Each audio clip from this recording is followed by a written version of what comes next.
طالبانو اعتراف وکړ چې سوداګري ځورولي او هیواد وتلو ته یې مجبور کړی دي. سلام، ستړي مشئ، سولا ټي وي چینل ته په خیر راغلی.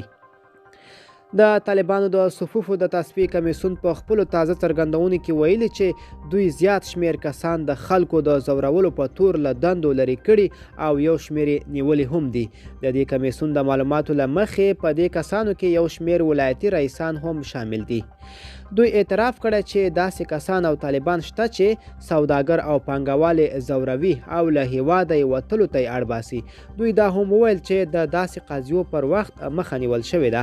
د صفوفو کمیسیون زیاته کړې چې دوی تر اوسه له خپلو لیکو څخه 1895 کسان له دندو لرې کړي دي. د طالبانو له ژمنتیاوو څخه ډیر خلک ګیلې لري. که څه هم د تیر حکومت عسکرو ته عمومي عفوه شوې، خو بیا هم د طالبانو له لوري په یوه او بل نوم ځورول کیږي او عادي ژوند کولو ته نه پرېښودل کیږي.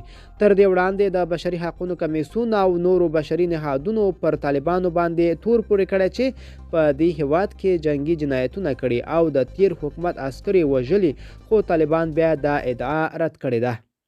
تر اوسه پورې د طالبانو له واکمنۍ شاوخوا 4 میاشتې وځي او د دوی د واکمنۍ پر مهال ښځې، مدني فعالان، د تیر نظام عسکر، قومي مشران او نور افغانان په نښه شوي او وژل شوي دي چې په دې وژنه کې تر ډیره بریده طالبان پړه بلل شوي دي. افغانان د خپلو راتلونکو په هکله لوی اندېښنه لري او وایي که حالت همداسې دوام وکړي نو لرې نه ده چې یو بحران سره به مخ شي او راتلونکي به یې له ستونزو سره مخ وي.